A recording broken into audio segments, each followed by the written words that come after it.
Welcome friends, M Singh foundation YouTube channel पे आप लोगों का स्वागत है। बिहार दरोगा 2213 मेंस एग्जामिनेशन जो कि आगामी 24 अप्रैल 2022 को प्रस्तावित है। इस एग्जामिनेशन को ध्यान में रख करके हम लोगों ने प्लेटफॉर्म का जो नया वॉल्यूम आया है प्रैक्टिस सेट का उसको शुरू किया है, यानी कि वॉल्यूम 1 को शुरू किया है। इसके तहत प्रैक्टिस सेट 1 आ चुका है। आज आप लोग के सामने मॉक टेस्टों के साथ उपस्थित हूँ। पूरे 100 प्रश्नों का यहाँ पे आपको फुल एक्सप्लेनेशन दिया जाएगा, क्योंकि मिशन डबल स्टार आप लोग को पाना है तो रेगुलर और कंसिस्टेंसी के साथ मेहनत करना पड़ेगा। आज के सेट का जो कट ऑफ रखा गया है वो रखा गया है 65, यानी कि निगेटिव काटने के बाद यदि आपके मार्क्स इस सेट में 65 प्लस आ रहे हैं तो इसका मतलब है कि आपकी तैयारी अच्छी जा रही है। तो चलिए बिना वक्त गवाए वीडियो को शुरू करते हैं। आज के सेट का पहला प्रश्न है कि संसदात्मक सरकार में कार्यपालिका अपने समस्त कार्यों का और नीतियों के लिए उत्तरदायित्व किसके प्रति होती है। जो फेडरल गवर्नमेंट होती है, ठीक है ना, राज्यों का संघ जो भारत में है, तो उसमें के लिए जो आपका जो कार्यपालिका होता है, यानी कि जो एग्जीक्यूटिव होता है, वो किसके प्रति जिम्मेदार होता है। विधायिका के प्रति, न्यायपालिका के प्रति, स्पीकर के प्रति या राज्य के राजनीतिक प्रधान के प्रति। जो एग्जीक्यूटिव होती है वो किसके प्रति होती है, तो विधायिका के प्रति, यानी कि लेजिस्लेटिव के प्रति उत्तरदायित्व होती है। इसका सही उत्तर हो जाएगा आपका ऑप्शन ए हो जाएगा, ठीक है ना। संसदात्मक सरकार में कार्यपालिका अपने समस्त कार्यों तथा नीतियों के लिए विधायिका के प्रति उत्तरदायी होता है, ठीक है ना। और सरकार के 3 अंग होते हैं, विधायिका, कार्यपालिका और न्यायपालिका। चलिए अगले प्रश्न की ओर हम लोग चलते हैं। प्रश्न संख्या 2 बोल रहा है कि भारतीय संविधान की प्रस्तावना को कितनी बार संशोधित किया गया है। 1 बार, 2 बार, 3 बार या कई बार। तो आपको पता है कि जो 42वां संविधान संशोधन था उसी में प्रस्तावना में 3 शब्द जोड़े गए थे। मात्र एक ही बार इसमें जो है संशोधन किया है 1976 में। तो इसका सही उत्तर हो जाएगा ऑप्शन ए। अगला प्रश्न देख लीजिए। निम्नलिखित में से कौन सा अधिकार केवल राज्यसभा को प्राप्त है। राष्ट्रपति के विरुद्ध महाभियोग प्रारंभ करना नहीं, ये किसी भी सदन में प्रारंभ हो सकता है, लोकसभा और राज्यसभा दोनों में हो सकता है। उपराष्ट्रपति को पदच्युत करना नहीं, प्रस्ताव वहाँ पर लाया जा सकता है लेकिन सिर्फ अकेले राज्यसभा को नहीं, अधिकार नहीं है। नई अखिल भारतीय सेवाओं को निर्मित करने की संस्कृति, बिल्कुल ये अधिकार सिर्फ और सिर्फ राज्यसभा के पास ही है, ठीक है ना। अनुच्छेद 312 के तहत क्या होता है, अनुच्छेद 312 के तहत जो है राज्यसभा जो है 2/3 बहुमत से किसी भी नई अखिल भारतीय सेवा का सृजन का प्रस्ताव पारित करते तो संसद विधि द्वारा नई अखिल भारतीय सेवा का गठन कर सकती है, ठीक है ना। और भारतीय राज्यों की सीमाओं का परिवर्तन करना नहीं, ये तो लोकसभा का ही, संसद मतलब दोनों का ये काम है। तो सिर्फ और सिर्फ जो ऑप्शन सी है यही राज्यसभा का विशेषाधिकार है। राज्य संघों का संघ है, राज्य जो है संघों का संघ है। कौन सी राजनीतिक विचारधारा इस वक्तव्य का समर्थन करती है। बहुलवाद, समाजवाद, फासीवाद या मार्क्सवाद। और इस तरह का जो स्टेटमेंट है ना, आपको मे बी 1 से 2 प्रश्न आपको मेंस में देखने को मिल सकते हैं जो इसका ट्रेंड रहा है, ठीक है ना। तो इस प्रश्न का सही उत्तर हो जाएगा आपका ऑप्शन ए, बहुलवाद, ठीक है ना। राज्य संघों का संघ है ये जो है बहुलवाद, ठीक है ना। प्लुरलिज्म राजनीतिक विचारधारा जो है इस वक्तव्य को समर्थन करती है। और बहुलवाद सिद्धांत के अनुसार समाज में शक्ति का एक जगह केंद्रित न होकर अनेक समूहों में बंट जाना चाहिए। और इसके कुछ प्रमुख विचारक थे, आपको लॉस्की थे, बार्कर थे, लिंडसे थे, कर्व, ये सब जो है आपको आदि जो है संप्रभुता के बहुलवाद का सिद्धांत थे, लॉस्की वगैरह जो थे, ठीक है ना। चलिए अगला प्रश्न देख लीजिए 5। निम्नलिखित में से कौन सा युग्म सही सुमेलित नहीं है। John Ruskin on to the last, ये पुस्तक और उसका मतलब मैच करना है लेखक का। Giovanni Sartori democratic theory, Palmer and Perkins international relation और Jawaharlal Nehru wheels on history. मतलब इसमें हमको देखना है कि कौन सही सुमेलित नहीं है। इतना से देख लीजिए, इसका सही उत्तर हो जाएगा option D, Jawaharlal Nehru wheels on history नहीं होगा। व्हील्स ऑन हिस्ट्री के जो लेखक हैं वो हो जाएंगे राम मनोहर लोहिया। देखिए राम मनोहर लोहिया जो है मतलब कि इससे आपको पीटी में 2213 पीटी फर्स्ट शिफ्ट में क्वेश्चन पूछा गया था, ठीक है ना। तो इसका सही उत्तर हो जाएगा Jawaharlal Nehru wheels on history, ये गलत हो जाएगा। इसके हो जाएंगे राम मनोहर लोहिया हो जाएंगे। बाकी John Ruskin on to the last, Giovanni Sartori democratic theory और Palmer and Perkins international relations, ये सब के सब सही हो जाएंगे। निम्नलिखित में से कौन सा तत्व संघीय व्यवस्था का नहीं है। लिखित संविधान, केंद्र और राज्यों के बीच शक्ति का विभाजन, सुदृढ़ न्यायपालिका और प्रतिबद्ध नौकरशाह। तो देखिए ऑप्शन ए, बी, सी ये सब के सब जो है संघीय व्यवस्था का एक बहुत ही मूलभूत गुण है, ठीक है ना। केंद्र और राज्य के बीच शक्तियों का विभाजन, ये तो सबसे पहला गुण है, ठीक है ना। लिखित संविधान होना चाहिए, सुदृढ़ न्यायपालिका यानी कि स्वतंत्र न्यायपालिका होना चाहिए, ये सब है। लेकिन प्रतिबद्ध नौकरशाह ये इसका एक कोई अंग नहीं है, ठीक है। डॉक्टर अंबेडकर ने भारतीय संविधान के किस प्रावधान को संविधान का आत्मा कहा था। आपके पास 4 ऑप्शन इतना से देख लीजिए। आपको पता है कि आप यदि रेगुलर स्टूडेंट हैं तो आपको पता होगा कि जवाहरलाल नेहरू के द्वारा प्रस्तावना को संविधान की आत्मा कहा गया है। लेकिन जो बी.आर. अम्बेडकर हैं इन्होंने अनुच्छेद 32 जिसको संवैधानिक उपचारों का अधिकार बोला है उनको संविधान की आत्मा कहा है, जिसके तहत आपको रीट मिलता है, ठीक है ना। अगला प्रश्न देख लीजिए। निम्नलिखित में से कौन सा संविधान द्वारा सुनिश्चित किया जाता है। निम्न में से संविधान के द्वारा क्या सुनिश्चित किया जाता है। कार्यपालिका की शक्तियां, शासक एवं शासित के बीच में संबंध, सरकार की विभिन्न संस्थाओं के बीच में संबंध, उनकी संगठन एवं संरचना या उपयुक्त में से सभी। तो इसका सही उत्तर हो जाएगा संविधान के द्वारा ये जितने भी चीज़ें हैं उनको प्रतिपादित किया जाए तो उनको स्पष्ट किया जाता है, ठीक है ना। तो ऑप्शन डी इसका सही हो जाएगा। भारतीय संविधान की 8वीं अनुसूची में कितनी भाषाओं का उल्लेख किया गया है? मूल रूप से जो संविधान बना था वहाँ पे 14 मतलब कि जो आया था तो वहाँ पे 14 भाषा का ही उल्लेख था, ठीक है ना। लेकिन कई संशोधन के बाद इसमें वर्तमान में जो है 22 भाषा है। 8वीं अनुसूची में कुल 22 भाषा है, ठीक है ना। 10 देख लीजिए, भारतीय संविधान के मौलिक कर्तव्यों का उल्लेख किस अनुच्छेद में किया गया है? 42, 51, 51 ए या 52? तो इसका सही उत्तर हो जाएगा आपका ऑप्शन ए 51 ए, ठीक है ना। जो भारतीय में मौलिक कर्तव्य है, भारतीय संविधान में मौलिक कर्तव्य जो 42वां संविधान संशोधन के द्वारा यहाँ पे इसका उल्लेख किया गया है 51 के ए में, स्वर्ण सिंह समिति की सिफारिश पर, ठीक है ना। 1976 में आया था। चलिए अगले प्रश्न की तरफ देखते हैं। वहीं 51 क्या बोलता है? तो राष्ट्रीय शांति में अभिवृद्धि की बात करता है, ठीक है ना। और लेकिन इस प्रश्न का उत्तर हो जाएगा सी। अगला प्रश्न देख लेते हैं। निम्नलिखित में से नीति निर्देशक सिद्धांतों में से कौन सा एक भारतीय संविधान में मूलतः नहीं था? निःशुल्क कानूनी सहायता, पर्याप्त जीविका साधन का नागरिकों का अधिकार, 14 वर्ष से कम आयु के बच्चों को निःशुल्क एवं अनिवार्य शिक्षा और गाय बछड़ों के वध का प्रतिबंध करना। आपको पता है कि अनुच्छेद 48 में ये आ जाएगा, 14 वर्ष से ये 45 में आ जाएगा, ठीक है ना। और देख लीजिए, पर्याप्त जीविका का साधन नागरिकों को, ये भी हो जाएगा। लेकिन निःशुल्क कानूनी सहायता जो है ना, इसको जोड़ा गया था। इसको जो है मूल संविधान में नहीं था, प्रस्तावना में, इसको जोड़ा गया था संविधान संशोधन करके, ठीक है ना। और इसको भी 1976 में ही जोड़ा गया था। चलिए अगला प्रश्न देख लेते हैं। और ये कहाँ पर है? तो 39 के कौ में है, निःशुल्क विधिक सहायता, ठीक है। चलिए अगला प्रश्न की तरफ आते हैं। 74वां संविधान संशोधन के अनुसार संविधान में स्थानीय शहरी निकाय के प्रशासन के लिए कौन सा अनुसूची जोड़ा गया है? अनुसूची 7, अनुसूची 9, अनुसूची 11 या अनुसूची 12? आपको पता है कि 74वां संविधान संशोधन जो है वो क्या है, नगर निगम के तहत है। तो वो किस में जोड़ा गया? तो अनुसूची 12 में। जबकि 11 की बात कीजिएगा तो वो क्या हो जाएगा? आपका हो जाएगा पंचायती राज संस्थान हो जाएगा। चलिए अगला प्रश्न देख लेते हैं। प्रश्न संख्या 13, ठीक है ना। प्रश्न संख्या 13 जो बोला जा रहा है वो बोला जा रहा है कि निम्नलिखित में से कौन सा एक सही सुमेलित नहीं है? 42वां संविधान संशोधन जो है मौलिक कर्तव्य, जी हाँ, जोड़ा गया था 51 के कौ में। और 52वां संविधान संशोधन जो है दल बदल कानून, ये भी सही है। 73वां संविधान संशोधन पंचायती राज, ये भी सब सही है। और 84वां संविधान संशोधन केंद्र राज संबंध नहीं, ये गलत है। 84वां संविधान संशोधन जो किया गया था ये किया गया था 2001 में, ठीक है ना। 2001 में ये संविधान संशोधन किया गया था और इसके तहत ये प्रावधान किया गया था कि आपको जो 2001 का जो लोकसभा था, विधानसभाओं की सीटों की संख्या जो है 2026 तक कोई परिवर्तन नहीं किया जा सकता है, ठीक है ना। जो 2001 में लोकसभा और राज्यसभा का विधानसभा का जो सीट था उसको 2026 तक में कोई परिवर्तन नहीं किया जा सकता है। तो 44वां संविधान संशोधन उससे है, केंद्र संबंध से इसका संबंध नहीं हो जाएगा।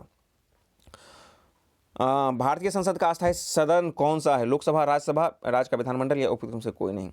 तो आपको पता है कि जो राज्यसभा है वो अस्थायी सदन है। यहाँ पे जो है इसका विघटन नहीं होता है, बल्कि इसके 2/3 सदस्य प्रत्येक 2 साल पर जो है बदले जाते हैं। अगला प्रश्न देख लीजिए।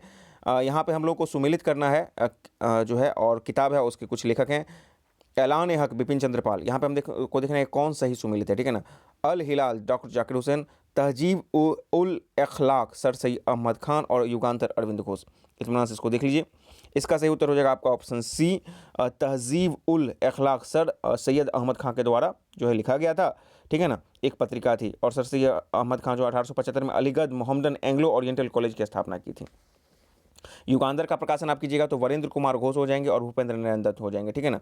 और अल हिलाल का कौन हो जाएंगे? तो अबुल कलाम आज़ाद हो जाएंगे, जाकिर हुसैन नहीं होंगे, ठीक है ना। चलिए अगला प्रश्न हम लोग देख लेते हैं। निम्नलिखित में से किसने आर्यों के आदि देश के बारे में लिखा था? शंकराचार्य, एनी बेसेंट, विवेकानंद या बाल गंगाधर तिलक? जो बाल गंगाधर तिलक थे, ठीक है ना, इन्होंने आर्यों के आदि के देश के बारे में लिखा था, ठीक है ना। और बाल गंगाधर तिलक ने ऋग्वेद में उल्लेखित दीर्घ अहरोत्रा प्रतिलिंब उषा आदि के आधार पर आर्यों की मूलभूत को ध्रुव प्रदेश के रूप में स्वीकार किया था, ठीक है। अगला प्रश्न देख लीजिए। मूलक दास एक संत कवि थे, आगरा के, अयोध्या के, काशी के या कड़ा के? इस प्रश्न का सही उत्तर हो जाएगा ऑप्शन डी, मूलक दास जो है कड़ा, उत्तर प्रदेश के कड़ा नामक गांव में इनका जन्म हुआ था 1631 ईस्वी में, और ये वहीं के संत थे। अच्छा, इनका एक बहुत ही फेमस उक्ति है, आप इसको याद कीजिएगा यदि आप लोग थोड़े से धार्मिक विचारधारा के होंगे तो, अजगर करे ना चाकरी, पंछी करे ना काम, दास मूलक कह गए सबका दाता राम। तो ये इनकी ही प्रसिद्ध उक्ति है मूलक दास की, ठीक है ना। अब देख लीजिए, शेख निजामुद्दीन औलिया शिष्य थे किसके? अलाउद्दीन साबिर के, ख्वाजा मुइनुद्दीन चिश्ती के, बाबा फरीद के या शेख अहमद असरिंदी के? इसका सही उत्तर हो जाएगा ऑप्शन सी, बाबा फरीद के ये शिष्य थे, ठीक है। अगला प्रश्न देख लेते हैं। महात्मा गांधी के दांडी मार्च के संबंध में कौन सा कथन जो है असत्य है? यह साबरमती आश्रम से प्रारंभ हुआ था, समुद्र किनारे के दांडी गांव में इसका अंत हुआ था, महात्मा गांधी ने समुद्र किनारे नमक बनाया था, यह पूर्ण रूप से पैदल यात्रा थी? इतना से आप सोचिए कि इसमें हमको देखना है कि कौन सा कथन जो है असत्य है।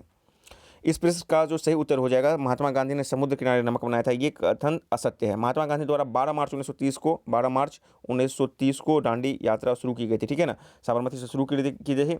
और इसमें 78 साथियों के साथ ये जो है 385 किलोमीटर की पैदल यात्रा की थी, ठीक है ना। और 6 अप्रैल 1930 को ये दांडी पहुंचते हैं और वहां से क्या करते हैं, मतलब कि जो है नमक उठा करके जो है सांकेतिक तौर पर नमक कानून को तोड़ते हैं। तो वहाँ पे कोई नमक वमक नहीं बनाते हैं। तो इसीलिए इसका जो आंसर हो जाएगा, जो स्टेटमेंट हमको गलत चुनना है, कि ये हो जाएगा महात्मा गांधी ने समुद्र किनारे नमक नहीं बनाया था, बल्कि नमक क्या बनाएंगे, वो वहाँ उठाकर अपना एक सांकेतिक प्रदर्शन दिखाए थे कि हम आपके नमक कानून को विरोध करते हैं। अगला देख लीजिए, जब 1857 की क्रांति प्रारंभ हुई थी उस समय गवर्नर कौन थे? डलहौजी, कैनिंग, लॉरेंस या फिर कर्जन? जो कैनिंग थे यही उस समय के गवर्नर थे, ठीक है ना। अगला प्रश्न हम लोग देख लेते हैं, भीमबेटका की खोज कब हुई थी? भीमबेटका जो आपको पता है मध्य प्रदेश में काफ़ी फेमस है, इसकी खोज कब हुई थी, ठीक है ना। 1956, 1957, 1950 या फिर 1959? तो भीम के बेटका की जो खोज हुई थी वो 1957-58 में हुई थी, ठीक है। 1957 से 1958 में हुई थी एनसीईआरटी का अकॉर्डिंग। और ये बोला जाता है कि इसकी खोज किसने की थी? तो भीम बेटका की जो खोज की थी VA वाकनकर, ठीक है ना, वाकनकर ने भीमबेटका की खोज की थी। तो देखिए 57-58 के आधार पर इसका जो सही उत्तर हो जाएगा वो ऑप्शन बी हो जाएगा। महात्मा गांधी ने लॉर्ड इरविन को लिखा अपने पत्र में कितनी मांगों की थी, मतलब कितनी मांगों का जिक्र किया था, जिनमें से कुछ को गांधी जी के समझौता के रूप में स्वीकार कर लिया था? 10, 13, 12 या 11? इन्होंने कुल 11 सूत्रीय मांग पेश किया था, ठीक है ना। और बहुत सारे मांग थे उसमें से कुछ को आंशिक रूप से इसको स्वीकार कर लिया गया था, ठीक है ना। और गांधी इरविन समझौता हो गया था फिर 5 मई 1931 को, ठीक है ना, 5 मार्च 1931 को जो है गांधी इरविन समझौता हुआ था। अगला प्रश्न देख लेते हैं, निम्नलिखित में से किसने सत्याग्रह शब्द को गढ़ा था? हरिलाल गांधी, महात्मा गांधी, रामदास गांधी या माणिकलाल गांधी? तो महात्मा गांधी के द्वारा ही सत्याग्रह दिया गया था। उस स्थल का नाम बताइए जहां से प्राचीनतम अस्थायी जीवन के प्रमाण मिले हैं? धौलावीरी, किले गुल मोहम्मद, कालीबंगा या फिर मेहरगढ़? जो मेहरगढ़ है ना, जो नवपाषाण काल है, यहीं पर आपको प्राचीनतम अस्थायी जीवन के प्रमाण यहीं से मिले। और ये नवपाषाण काल में सर्वप्रथम मेहरगढ़ से कृषि का साक्ष्य मिला हुआ था, ठीक है ना।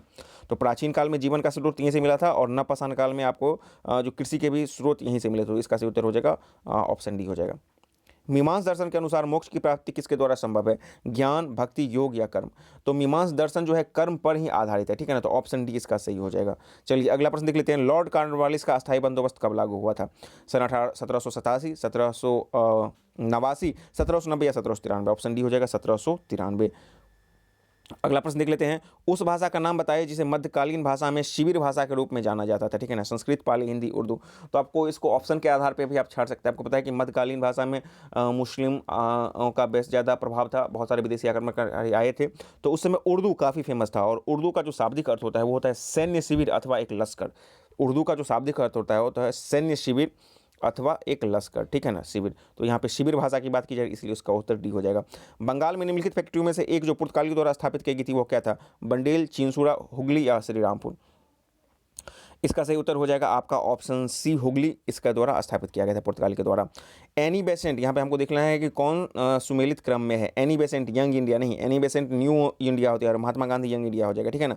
सुरेंद्र नाथ बनर्जी मराठा नहीं, ये तो हो जाएगा बीजी तिलक हो जाएगा। और जो हैगा बीजी तिलक आपको केसरी, ये आपका सही है। बीजी तिलक जो केसरी और मराठा किया था, ठीक है ना। तो इसका उत्तर आपका ऑप्शन सी हो जाएगा, यही आपका सही है 29 का।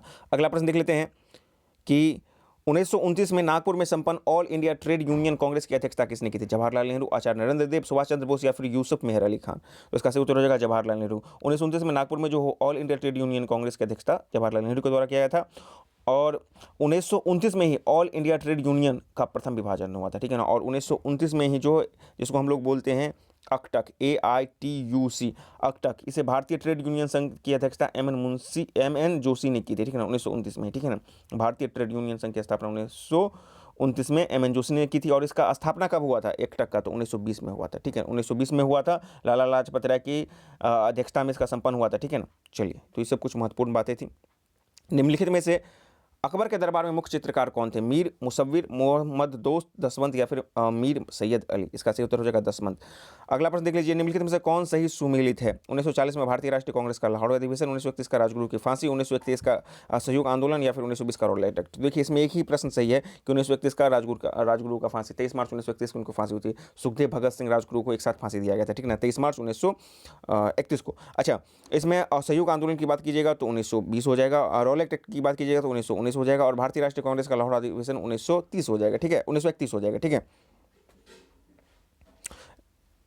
लाहौर 1929 हो जाएगा और कराची 1931 हो जाएगा। चलिए, तो एक ही इसमें स्टेटमेंट सही है, वो हो जाएगा आपका ऑप्शन सी हो जाएगा। चलिए, अगला प्रश्न देख लेते हैं। 2 इलेक्ट्रॉन, यहाँ से आपको साइंस के प्रश्न उठ रहे हैं, और मतलब कि आप प्लेटफॉर्म के सेट को बनाते हैं तो आपको साइंस के जो क्वेश्चन होते हैं काफ़ी स्टैंडर्ड क्वेश्चन होते हैं, और आपको निश्चित रूप से 16-17 सेट है साइंस के क्वेश्चन को एटलीस्ट आप जरूर देख लीजिएगा, एग्जामिनेशन में आप ईजी फील कीजिएगा, ठीक है ना, तो इसके लिए बहुत इंपॉर्टेंट हो जाता है। चलिए, 2 इलेक्ट्रॉन जो एक ही कक्षा में हैं उनके अंतर किसके द्वारा किया जा सकता है? द्विगांशी क्वांटम नंबर, प्रचक्रण क्वांटम नंबर, मुख्य क्वांटम नंबर, या चुंबकीय क्वांटम नंबर। आपको पता है ना 4 क्वांटम नंबर होता है, N, L, M, और मतलब कि जो S होता है, ठीक है ना, स्पिन क्वांटम नंबर। तो इसमें किसके द्वारा कोई भी 2 इलेक्ट्रॉन जब एक ही कक्ष में हो, ऑर्बिट में हो, तो उसको हम लोग आइडेंटिफाई करेंगे कि वो दोनों एक समान नहीं है। तो ये होता है आपको प्रचक्रण, यानी कि जो स्पिन क्वांटम नंबर होता है उसी के तहत पता किया जाता है। एक का स्पिन हो जाता है प्लस हाफ और एक का हो जाता है माइनस हाफ, ठीक है ना, तो एक जैसे ऐसे हुआ तो एक ऐसे हो जाता है, तो इसीलिए इसको बोला जाता है प्रचक्रण क्वांटम नंबर के द्वारा ये आइडेंटिफाई किया जाता है कि 2 इलेक्ट्रॉन जो एक ही कक्षा में हो उसके द्वारा उसका अंतर किया जाता है। अब देखिए, निम्न में से कौन सा एक सम इलेक्ट्रॉनिक है? आपके पास 4 ऑप्शन है, इतना से देख लीजिए। यहाँ पे देखना है कि हमको सम इलेक्ट्रॉनिक कितने में है, तो यहाँ पे देखिए इसका ऑप्शन जो सी है, यहाँ पे देख लीजिए सम इलेक्ट्रॉन, यहाँ पे कार्बन 6 और एक नाइट्रोजन से एक चला गया है, ठीक है ना, 7 हो गया, और नाइट्रोजन पर एक और आ गया है, तो एक्चुअली ये हो जाएगा आपको 14 इलेक्ट्रॉन, और यहाँ पर भी देखिए यहाँ पर 7, ठीक है ना, यहाँ पे 6, मतलब कि CO में देख लीजिए 6 + 8, 8 से 14, दोनों में 14 इलेक्ट्रॉन हो रहा है, तो ये सम इलेक्ट्रॉनिक हो जाएगा, ठीक है ना। निम्न यौगिक में से किसका जलीय विलयन विद्युत धारा का सबसे अधिक सुचालक होगा? यहाँ पे विभिन्न जो है एसिड दिया गया है, जिसमें एसिटिक एसिड है, हाइड्रोक्लोरिक अम्ल है, अमोनिया है, या फिर फ्रुक्टोज है। तो किसका जो जलीय विद्युत जो विलयन होगा वो विद्युत धारा का अच्छा सुचालक होगा? तो ये हो जाएगा ये हाइड्रोक्लोरिक अम्ल, यानी कि ऑप्शन बी HCl का जो जलीय विलयन होगा सबसे ज़्यादा विद्युत धारा का सुचालक होगा। अगला प्रश्न देख लीजिए, निम्न में से कौन एक यौगिक पर ऑक्साइड है? आपको पता है कि H2O2 तो पर ऑक्साइड है, लेकिन निम्न में से कौन सा एक यौगिक जो है पर ऑक्साइड है?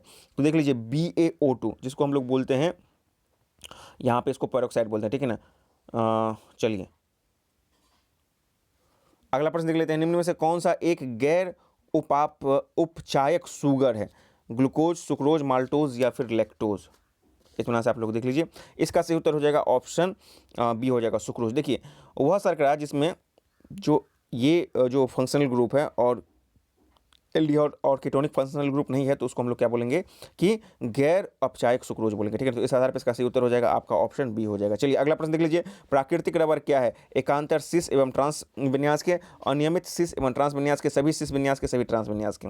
इसका सही उत्तर हो जाएगा प्राकृतिक रबर जो है सभी सिस विन्यास के होते हैं। कृत्रिम मधुकर जो केवल ठंडी परिस्थिति में ही अस्थायी रहता है, सेक्रीन, सुक्रालोज, एस्पाराटेम, या फिर एलिटेम। आपको पता है कि बहुत सारे कृत्रिम मधुरक होते हैं, उसमें जो एस्पाराटेम है वो आपको ठंडी परिस्थिति में, यानी कि जो है आपको कम टेम्परेचर में ही वो सही रूप से काम कर पाएगा रहेगा। अगला प्रश्न देख लीजिए, निम्नलिखित में से किस एक प्रक्रिया में किस निकाय द्वारा ना तो ऊष्मा का अवशोषण होता है ना ही ऊष्मा विभक्त होती है? जो आइडियाबेटिक प्रोसेस होता है ना, उसमें ना तो बाहर से अंदर से बाहर ऊष्मा जाता है, और ना ही जो है बाहर का ऊष्मा अंदर आता है। इसको हम लोग बोलते हैं आइडियाबेटिक, यानी कि रूसोस ऊष्मा प्रोसेस, ठीक है ना। ऑप्शन सी इसका सही हो जाएगा। एक तार का प्रतिरोध 4 ओम है, इसे खींच करके लंबाई को 2 गुना कर दिया गया है, नए तार का प्रतिरोध क्या होगा? तो इसका हमेशा आप याद रखिएगा, प्रतिरोध तो बढ़ ही जाएगा, लेकिन इसका फॉर्मूला होता है, ठीक है ना। क्या होगा कि आपने जिस गुना उसको बढ़ाया है उसका स्क्वायर कर दीजिए, जितना गुना उसको लंबा किया है, और जो पुराना वाला प्रतिरोध है उसको दे दीजिए। तो आपने कितना गुना उसको मतलब बढ़ाया? 2 गुना, तो 2 का स्क्वायर कीजिएगा, कितना हो जाएगा? 2 दूना 4, 2 स्क्वायर मतलब क्या हो जाएगा? 4, और पुराना प्रतिरोध क्या है? ये जो R है जो पुराना प्रतिरोध है 4 ओम है, तो यहाँ पर क्या हो जाएगा? 4 × 4 = 16, 4 × 4 = 16, तो यानी कि कितना हो जाएगा आपको? 16 ओम हो जाएगा। ऑप्शन डी इसका सही हो जाएगा। अगला प्रश्न देखते हैं हम लोग कि एक विशेष लोह तार का वैद्युत प्रतिरोध R है, यदि इसकी लंबाई तथा त्रिज्या 2 गुना कर दिया जाए तब क्या होगा? प्रतिरोध मान आधा हो जाएगा, विशिष्ट प्रतिरोध मान अपरिवर्तित हो जाएगा, प्रतिरोध मान आधा हो जाएगा और विशिष्ट प्रतिरोध मान दोगुना हो जाएगा, प्रतिरोध मान और विशिष्ट प्रतिरोध मान दोनों और परिवर्तित रहेंगे, और प्रतिरोध मान दोगुना हो जाएगा और विशिष्ट प्रतिरोध मान आधा हो जाएगा।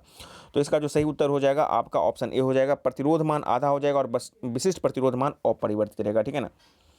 चलिए, अगले प्रश्न की तरफ हम लोग आते हैं। किसी चुंबकीय प्रकृति जो है, किसी चुंबकीय प्रकृति जो है ताप पर निर्भर नहीं करती। किसकी चुंबकीय प्रकृति ताप पर निर्भर करती है? प्रतिचुंबक, अनुचुंबक, लौह चुंबक, या फिर फेराइट?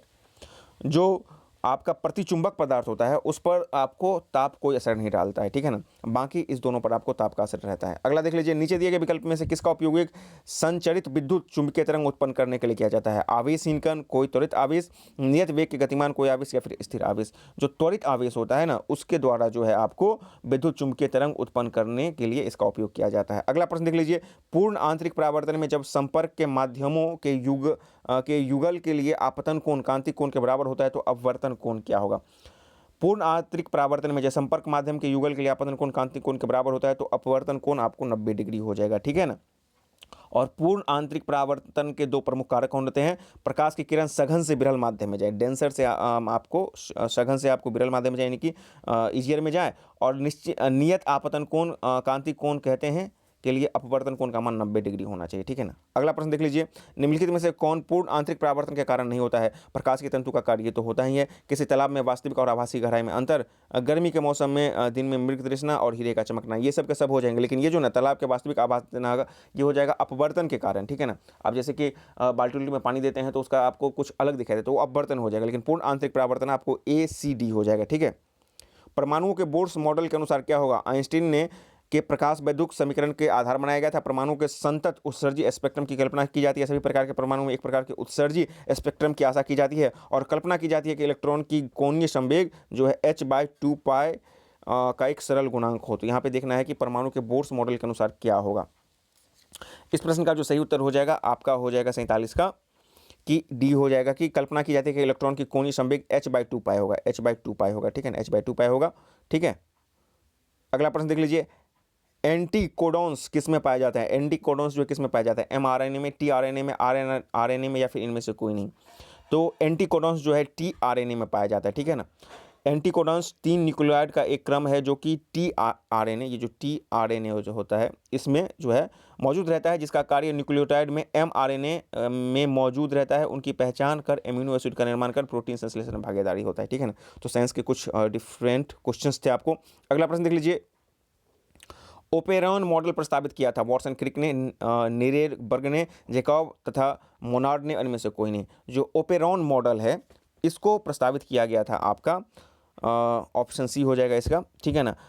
जैकब तथा मोनार्ड के द्वारा प्रस्तावित किया था। इस मॉडल के अनुसार रासायनिक पदार्थ के जटिल संयोजन से ही जीवन का विकास हुआ था, ठीक है ना। और इसी मॉडल के अनुसार प्रारंभिक वायुमंडल पृथ्वी पर अत्यंत अपचायक था, क्योंकि प्रायः सभी ग्रह में मीथेन की उपस्थिति के संकेत मिलते थे, ठीक है। चलिए, तो इसका सही उत्तर हो जाएगा। जबकि वॉटसन और क्रिक की बात कीजिएगा तो ये DNA के डबल हेलिक्स का मतलब कि खोज किया था। और निरेनबर्ग इन्होंने क्या किया था कि अस्थाई मतलब निरेनबर्ग तथा मथाई ने जेनेटिक कोड को तोड़ने के लिए कुंजी का निर्माण किया था, ठीक है ना।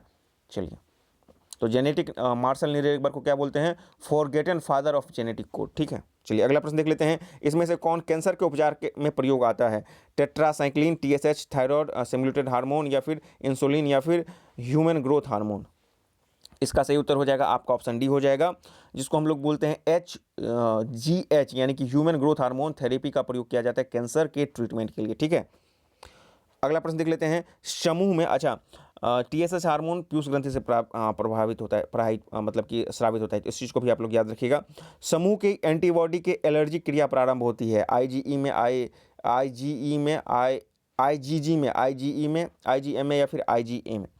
तो इसका जो सही उत्तर हो जाएगा आपका ऑप्शन बी हो जाएगा IgE में, ठीक है ना। सामान्य व्यक्तियों में सीरम में IgM सूक्ष्म मात्रा में होती है, प्रतिरक्षा ग्लोबुलिन जो होता है IgB, तो इसी के कारण एलर्जी क्रिया प्रारंभ होती है। ऑप्शन बी इसका सही हो जाएगा। ये प्रश्न आपको पीटी में भी पूछे जा चुके हैं 2213 पीटी में। निम्न में से कौन में सर्वाधिक पोषक होगा? गेहूं, मक्का, बाजरा, या फिर चावल में?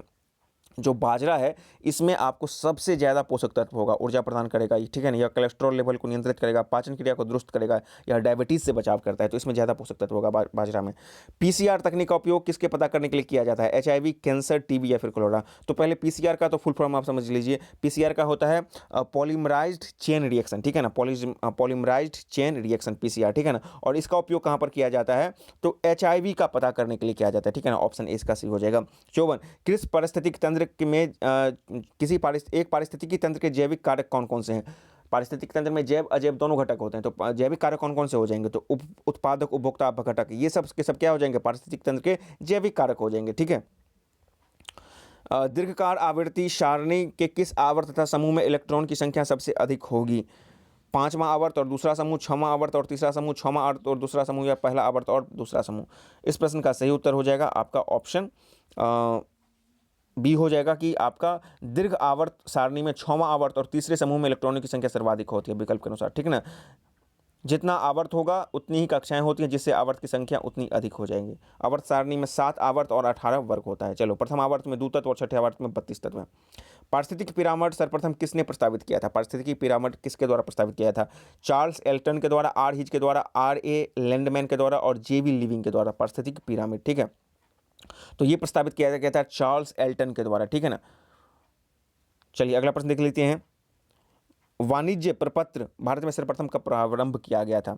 वाणिज्य प्रपत्र जो है भारत में सर्वप्रथम 1989 में प्रारंभ किया गया था, ठीक है। अगला प्रश्न हम लोग देख लेते हैं। राष्ट्रीय ग्रामीण स्वास्थ्य मिशन किस वर्ष शुरू किया गया था? 2007, 2002, 2012 या फिर 2005? ये जो शुरुआत इसकी की गई थी राष्ट्रीय स्वास्थ्य मिशन की, ये आपको 2005 ईस्वी में किया गया था। उस समय मनमोहन सरकार थी, ठीक है ना, यूपीए सरकार की ये महत्वाकांक्षी योजना थी। अगला प्रश्न देख लेते हैं। अल्प विकसित देशों में किस क्षेत्र में आय की अधिक असमानताएं पाई जाती हैं? कृषि में, निर्माण में, विनिर्माण में या फिर सेवा में? तो अल्प विकसित देशों में जो सेवा में जो है आय की ज़्यादा असमानता देखने को मिलती है। सेवा क्षेत्र, आपको पता है कि भारत में सेवा क्षेत्र सबसे ज़्यादा स्ट्रॉन्गेस्ट है। मूल्य एवं पूंजी नामक पुस्तक के लेखक कौन है? RGD Allen, Edwin Cannan, Irving Fisher या JR हिक्स? इस प्रश्न का सही उत्तर हो जाएगा ऑप्शन डी हो जाएगा।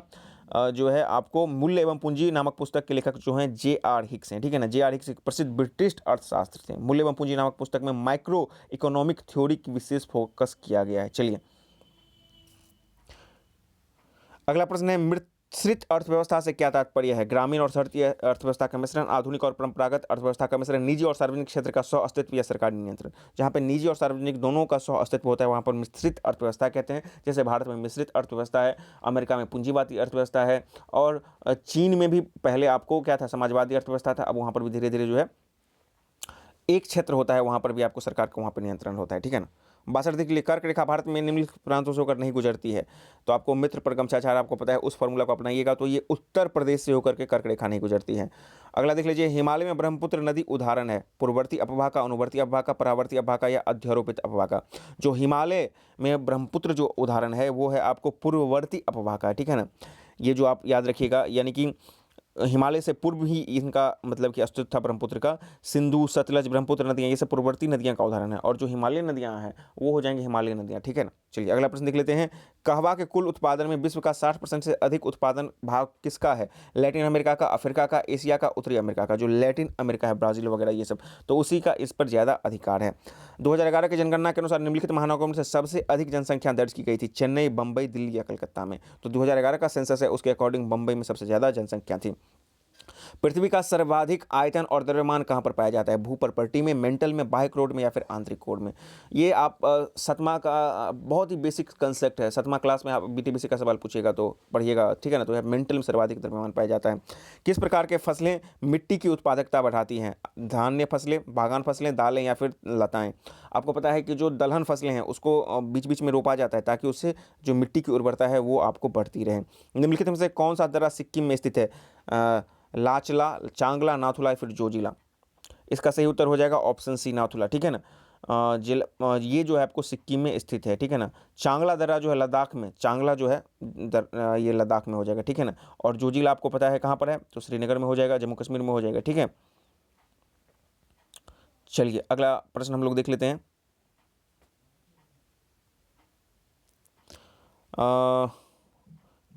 टोडा जनजाति का आवास स्थल कहाँ पर है? अरावली, शिवालिक, कैमूर या फिर नीलगिरी?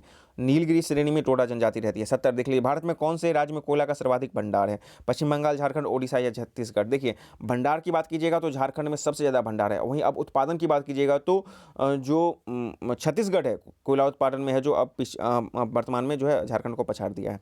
अगला देख लीजिए। इंदिरा गांधी नहर की जलापूर्ति कहाँ से होती है? ब्यास, सतलुज, रावी या चिनाब?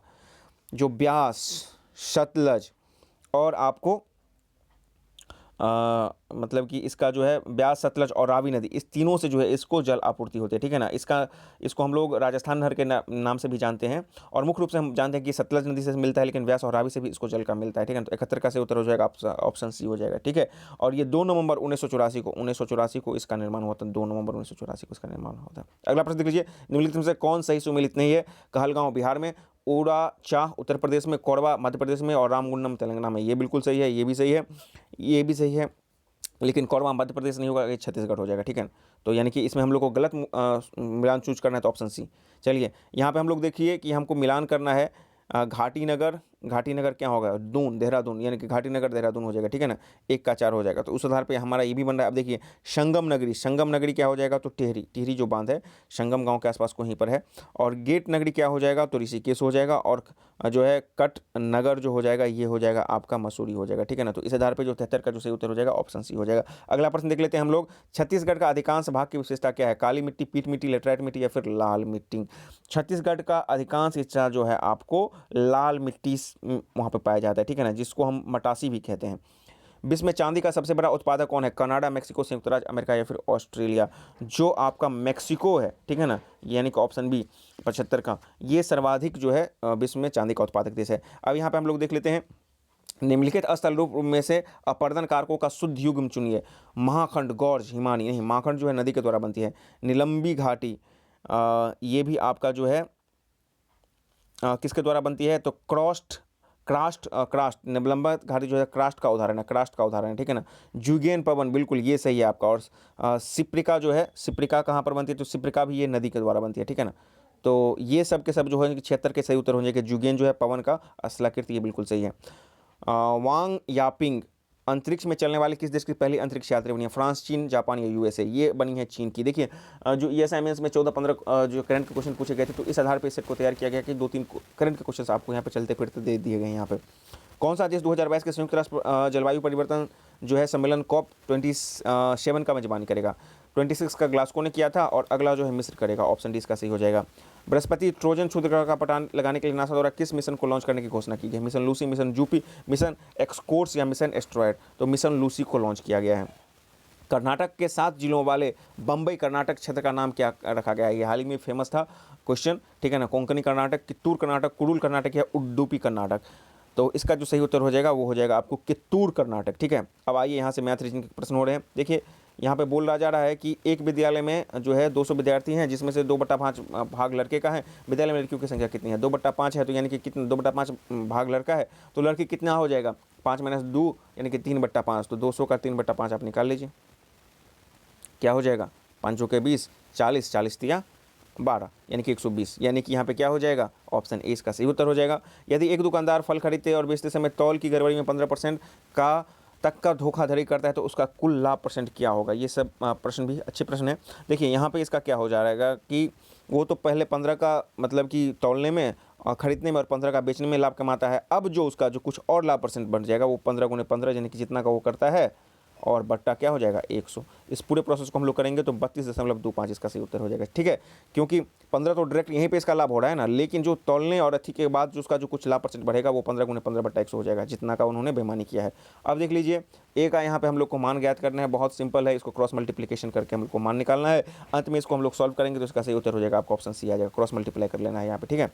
अगले प्रश्न की तरफ चलते हैं, सरल करना है। यहाँ पे देखिए 7 स्क्वायर दिया गया है, ठीक है ना। तो चलिए इसको लिखिए 7 स्क्वायर, तो यहाँ पे और भागा, अच्छा 7 का पावर 1/2 है, ये पावर होल का है, तो यहाँ पर 4 कर देंगे तो 4 का 4 मतलब दुकान दूनी 4 यानी कि 7 स्क्वायर हो जाएगा। अब देख लीजिए क्या हो गया, 7 स्क्वायर भागा 7 स्क्वायर क्या हो जाएगा? एक उत्तर हो जाएगा इसका, ऑप्शन बी इसका सही हो जाएगा। अगला प्रश्न देख लेते हैं, दीक्षा साधारण ब्याज पर 5% वार्षिक ब्याज की दर से 500 रुपया उधार लेती है। 4 वर्ष बाद अपना ऋण चुकाने के लिए उसे कितना राशि रुपये का भुगतान करना पड़ेगा? यानी कि मिश्र धन ज्ञात करना है, तो हम पहले ब्याज निकाल लेंगे। ब्याज बराबर क्या हो जाएगा? मूलधन 500 है, गुने समय कितना है? 4 है, गुने दर बट्टा 100 हो जाएगा, ठीक है ना। इसको काट लीजिए तो क्या हो जाएगा? 5 के 20, 20 5 100 यानी कि 100 रुपये आपका ब्याज होगा, और 500 रुपया उसका मतलब कि क्या था? मूलधन था। तो चुकाना कितना पड़ेगा? 600 रुपया। ऑप्शन 20 का सही हो जाएगा 85 का। 85 का सही उत्तर क्या हो जाएगा आपका? ऑप्शन बी हो जाएगा। अगला प्रश्न देख लेते हैं, 33 मीटर कपड़ा बेचने वाले एक व्यक्ति को 11 मीटर कपड़ा मूल्य के 33 मीटर कपड़ा बेचने पर एक व्यक्ति को 11 मीटर कपड़े के क्रय मूल्य के बराबर लाभ होता है, तो उसका लाभ % ज्ञात कीजिए।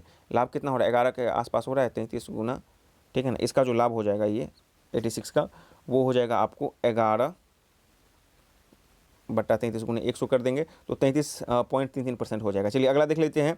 यहाँ पे देख लीजिए 37 1 F 825 को 11 से विभाजित करते हैं तो F का न्यूनतम मान क्या होगा।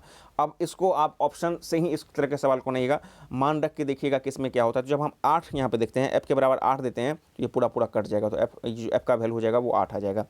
12 व्यक्ति 16 दिन में एक काम का 1/4 हिस्सा समाप्त करते हैं, अगले 6 दिन में काम पूरा करने के लिए अतिरिक्त व्यक्तियों की आवश्यकता है, वो संख्या क्या है। देखिए इसको MDH पर निकालिएगा। MDH का जो फॉर्मूला होता है MDH और W वाला होता है उस पर आप निकालिएगा। तो देख लीजिए मैन कितना है 12, दिन कितना है 6 दिन, और कितना हिस्सा काम करता है 1/4। अब कितना हिस्सा बच गया तो 4 माइनस 1 यानी कि 3/4 हिस्सा इसका बच गया है काम, ठीक है।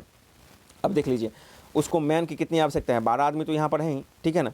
या सिर्फ आप 6 दिन में इधर पूरा कर रहा है और इधर इधर भी आपको 6 दिन में पूरा कर रहा है, ठीक है ना। तो मान लीजिए कि हमारे पास पूरा आदमी ही निकाल लेते हैं, ठीक है ना। पूरा आदमी ही निकाल लेते हैं और फिर उसमें से 12 आदमी तो हमारा इधर था, अतिरिक्त आदमी की बात करते तो हम घटा देंगे। इसको आप निकालिएगा तो ये जो हमारा आ जाएगा 6 यहाँ से कट जाएगा, 12 तिया 36, ठीक है ना। एक्स का वैल्यू हमारा 12 तिया 36 निकल गया, यानी कि बाकी काम को 36 दिन में लोग करेंगे, लेकिन उसके पहले हमारे पास 12 आदमी तो ऑलरेडी थे। हमको अतिरिक्त आदमी की बात की जाए तो 36 में से 12 कर देंगे तो 24 हमारा उत्तर आ जाएगा। अगला देख लीजिए सुनील और शीला की आयु में 12 वर्ष का अंतर है। यदि 9 वर्ष पहले बड़ी की आयु छोटी की आयु से 4 गुनी थी तो उसकी वर्तमान आयु क्या है। तो ऐसे प्रश्नों को भी आपको ऑप्शन से भी देख सकते हैं, बहुत ज़्यादा आपको इसमें मेहनत नहीं करना पड़ेगा। तो 89 का आंसर सी हो जाएगा। अब यहाँ पे देख लीजिए कि 9 वर्ष घटाइए तो 13 में से 9 घटाइए और 25 में से 9 घटाइए, तो 13 में से 9 घटाएगा तो कितना हो जाएगा 9 4 13, और 25 में से 9 घटाएगा तो कितना हो जाएगा 15 में से 9 गया तो 6। अब ठीक है ना। अब देखिए क्या होता है, मतलब पहले बड़ी की आयु छोटी की आयु से 4 गुनी थी, तो 9 वर्ष पहले देख लीजिए बड़ी की आयु छोटी की आयु 4 है, बड़ी की आयु 16 है, तो 4 चौका 16 4 गुनी मिल जाए, इनका ऑप्शन सी इसका सही हो जाएगा। यहाँ पे देख लीजिए 29 को बाइनरी के क्रम में हम लोगों को सजाना है। तो चलिए अब 29 को हम लोग भाग देते हैं, ठीक है ना। तो 2 से भाग देंगे, ठीक है ना। तो 2 से भाग देंगे तो क्या हो जाएगा यहाँ पे 14 के 14 14 28, 1 से बच जाएगा। शेष को यहाँ पर रखिए, फिर देखिए 7 मतलब कि 7 से भाग देंगे तो 7 का 7 गुना 14 हो जाएगा हमारा, ठीक है ना। और यहाँ पे 0 मतलब कोई शेष नहीं बच रहा है तो 0 हो जाएगा। फिर 2 से भाग दीजिएंगे तो 3 का 3 3 दूनी 6 हो जाएगा, यहाँ पे 1 शेष बच जाएगा। और फिर 2 से भाग दीजिएगा तो क्या हो जाएगा 2 इकाएँ 2 हो जाएगा, ठीक है ना। 2 इकाएँ 2, यहाँ पे 1 शेष बच जाएगा, ठीक है। तो अब यहाँ पे देख लीजिए क्या हो जाएगा। अब इसको इस पैटर्न में चलिए 1 1 1 0 1, ठीक है ना। 1 1 1 0 1, ठीक है। तो इसका जो 29 का बाइनरी हो जाएगा वो हो जाएगा 1 1 1 0 1 कहीं पर है, तो यहाँ पे देख लीजिए ऑप्शन सी हमारा सही बन रहा है। अब यहाँ पे देख लीजिए एक मानचित्र में 1 सेंटीमीटर बराबर 18.5 किलोमीटर के रूप में दिखाया गया है। स्थान ए तथा बी के बीच की दूरी 22.25 सेंटीमीटर है। वास्तविक दूरी किलोमीटर में ज्ञात कीजिए। तो सीधा सा बात है, इसको गुना कर देना है, 22.25 को 18.5 से गुना कर देना है। तो इसका जो सही उत्तर हो जाएगा 91 का, वो हो जाएगा हमारा ए आ जाएगा, ठीक है। अगला प्रश्न देख लेते हैं। एक 2 अंकों वाली संख्या का और उसके अंकों के आपस में बदले जाने पर बनी संख्या का योग आपको 99 है। एक 2 अंकों वाली संख्या का मान लीजिए 10x + y है, ठीक है ना। अब उसके अंकों को हम लोगों ने बदल दिया, यानी कि 10y + x कर दिया, तो इसका योग कितना बता रहा है 99 बता रहा है, ठीक है ना। तो इससे हमारा सॉल्व करने के बाद आगे बढ़ने के बाद समीकरण 1 आ जाएगा। और दूसरा बता रहा है कि यदि दोनों अंकों का अंतर यानी कि x - y का अंतर जो है 3 है तो इस समीकरण 2 बना देंगे। अब इसको हम लोग सॉल्व करेंगे तो आराम से हमारा संख्या ज्ञात हो जाएगा, एक्स वाई का वैल्यू आ जाएगा और फिर उसको हम पुट कर देंगे तो अंत में जो हमारा आ जाएगा वो 63 आ जाएगा, ठीक है ना। चलिए अगला प्रश्न देख लेते हैं। एक शहर में एक सप्ताह का औसत तापमान 28 डिग्री सेल्सियस है। यदि सोमवार, मंगलवार और बुधवार और गुरुवार का औसत तापमान 27.5 डिग्री सेल्सियस है और गुरुवार, शुक्रवार और शनिवार का जो औसत तापमान 29 डिग्री सेल्सियस है, तो गुरुवार का कितना टेम्परेचर होगा, ठीक है ना। सप्ताह का औसत तापमान 28 × 7 कर लीजिए, ठीक है। और देखिए गुरुवार का तापमान कितना हो जाएगा 27.4 गुरुवार का टेम्परेचर हो जाएगा 27.5 × 4 + 29 × 4 - 28.7, मतलब आराम से इसको सारे चार को जो एक साथ किया गया उसको कर लेने के बाद फाइनल इसका हो जाएगा आपको 30 डिग्री सेल्सियस। और इसका आपको 17 में इसमें इस तरह के क्वेश्चन आपको पूछे गए थे। आसान सवाल है, बस इसको मतलब कि इत्मीनान से सोच कर देखिएगा, बन जाएगा इसको। अगला प्रश्न देख लेते हैं हम लोग। दिए गए ग्राफ को ध्यानपूर्वक पढ़ना है और उत्तर देना है। बोल रहा है राम अपने घर से जो है, ये इसका घर हो गया राम का, और यहाँ से 5 किलोमीटर पूरब चलता है, ठीक है। और बोलता है फिर दाएं मुड़ने के बाद वो 8 किलोमीटर चलता है, फिर वो 8 किलोमीटर चला, फिर बोलता है फिर वो बाएं मुड़कर 2 किलोमीटर चला, फिर वो 2 किलोमीटर चला, और फिर बोल रहा है कि वो ए पर पहुंच जाता है, ठीक है ना। अब बोलता है कि वहाँ से पुनः वह जो है दाएँ मुड़ा और 2 किलोमीटर चला, ठीक है ना। पुनः वो दाएँ मुड़ा और 2 किलोमीटर चला, ठीक है। अब बोल रहा है कि फिर वह दाएं मुड़कर 7 किलोमीटर चला, 7 किलोमीटर चला, ठीक है ना। तो अब बता रहा है कि ये जो चला था आपको राम के घर से दुकान बी, अब ये 7 किलोमीटर चलकर कहाँ पर पहुँचा, बी पर पहुँचा। तो राम के घर से जो है बी की दूरी कितनी होगी, सबसे न्यूनतम दूरी। तो देख लीजिए ये 2 किलोमीटर है, तो यहाँ पर भी ये 2 किलोमीटर हो जाएगा, ठीक है। अब देख लीजिए ये 2 किलोमीटर इधर खत्म हो जाएगा और ये 5 किलोमीटर आ जाएगा, यानी कि ये 5 किलोमीटर पूरा 7 किलोमीटर था, तो ये तो बराबर हो गया, बिल्कुल इसके पैरेलल में आ गया। तो हमको ये इसके बीच की न्यूनतम दूरी, तो यहाँ पर देख लीजिए 8 और 10 यानी कि 10 हो जाएगा। इसका बहुत आसान सवाल है, ऑप्शन ए इसका सही हो जाएगा, 54 नंबर का ऑप्शन ए। अगला प्रश्न हम लोग देखते हैं कि बीड को आपको कितना लिखा गया है, 24 42 516 लिखा गया है, तो DIG को क्या लिखा जाएगा। यहाँ पे आप लोग देख लीजिए बी कितना है, 2 का स्क्वायर कितना हो जाएगा 4, ठीक है ना। 2 का स्क्वायर कितना 4 हो जाएगा 5, 5 का स्क्वायर क्या हो जाएगा 25, और डी क्या है 4, तो 4 का स्क्वायर 16 हो जाएगा। तो उसी तरह से डी का क्या हो जाएगा 4 का स्क्वायर कितना हो जाएगा 16 हो जाएगा, ठीक है ना। और आई 9 का स्क्वायर 81 हो जाएगा, और जी 7 49 हो जाएगा। तो देखिए 16 81 49 कहाँ पर आ रहा है, ऑप्शन बी पर आ रहा है, ऑप्शन बी इसका सही हो जाएगा। देखिए एक महिला का परिचय देते हुए राम ने कहा है कि वह मेरे दादाजी की बहू वह मेरे दादाजी की बहू है, ठीक है ना। दादाजी की बहू है, तो उस महिला का रमन से क्या संबंध है।